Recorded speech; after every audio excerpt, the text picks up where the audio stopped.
You're listening to Allman in the Morning. Common Sense Radio. Gets all wee-weed up. I am running because of what Dr. King called the fierce urgency of now. Basketball Jones, I got a basketball Jones, I got a basketball Jones, ooh baby, ooh. Now, I picked Kansas last year. I know to win it. And I got hurt. But, I'm looking at those twins, Morris brothers. I think they've got depth, they've got experience, and although Louisville's a terrific team, I don't think they can beat Kansas.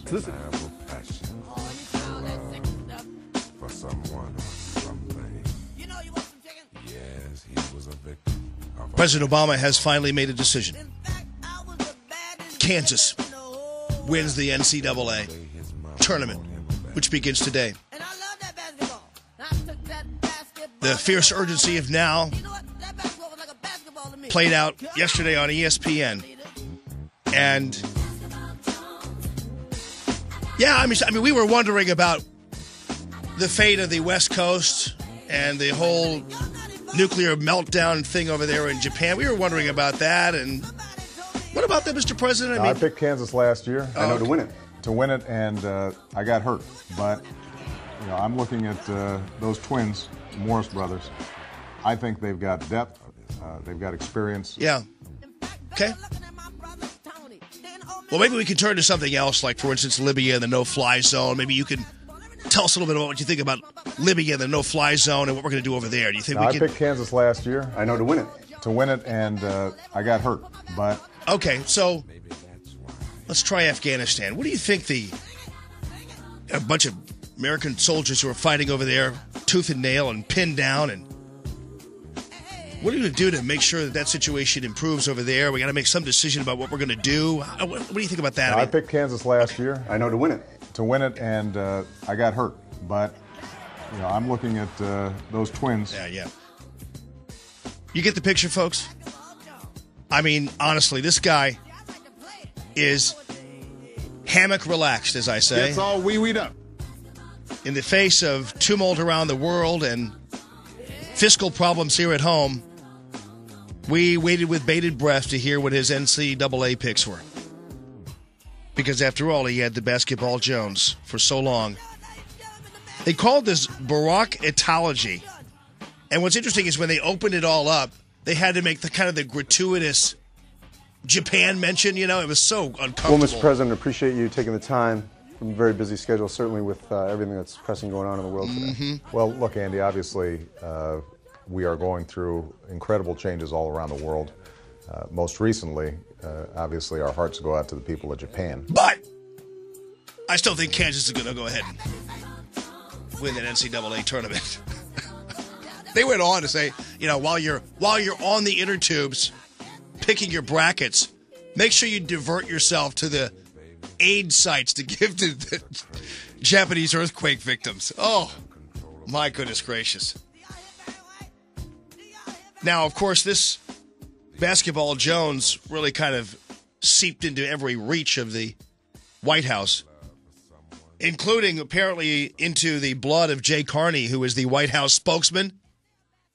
He's asked by Jake Tapper what's going to happen regarding the American response to this supposed apocalypse that might be happening over in Japan. European Energy Commissioner said today, quote, there's talk about Japan, there's talk of an apocalypse, and I think the word is particularly well chosen. Practically everything is out of control. I cannot exclude the worst in the hours and days to come. What is going on over there right now? We have not heard the latest information from the NRC or from the Japanese government, and apparently there has been something that has happened in the last few hours. Well, it is clearly a crisis. There is clearly it's deteriorating, but what specifically is going on? Well, again, I'm standing here at the White House. I think you have reporters in Japan. That's the White House response. Well, you guys have reporters over there. You tell us what's going on. Thank you very much. Hillary Clinton's getting the hell out of here. Can I get out of here, please? If the president is reelected, do you want to serve a second term as Secretary of State? No. Would you like to serve as Secretary of Defense? No. Would you like to be Vice President of the United States? No. Well, at least we have Harry Reid to kind of lighten things up for us a little bit. I believe the Tea Party Comedy. is short-lived. I think you will find even the people that claim they're Tea Party folks will either be gone as a result of their extreme positions, or they will move to the more moderate position. Which Really?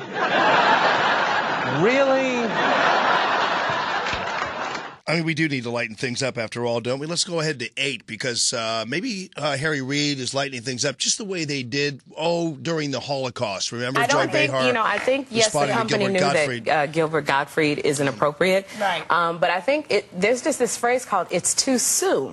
And I don't know if the company would have thought that somebody would have done it right when this was happening. And I understand what Joan Rivers is saying. Mm-hmm. Comedians, we can get inappropriate to make people feel better. Mm-hmm. I go, the type of jokes that Gottfried was doing, who was that making feel better?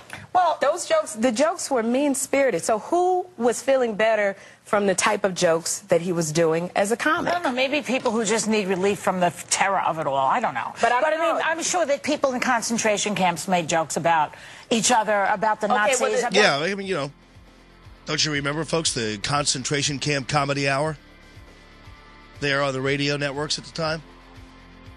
Maybe there was some kind of humor. Somebody called in earlier and they said that there were stories about how they told jokes to each other in concentration camps. I haven't heard any of them or heard about it.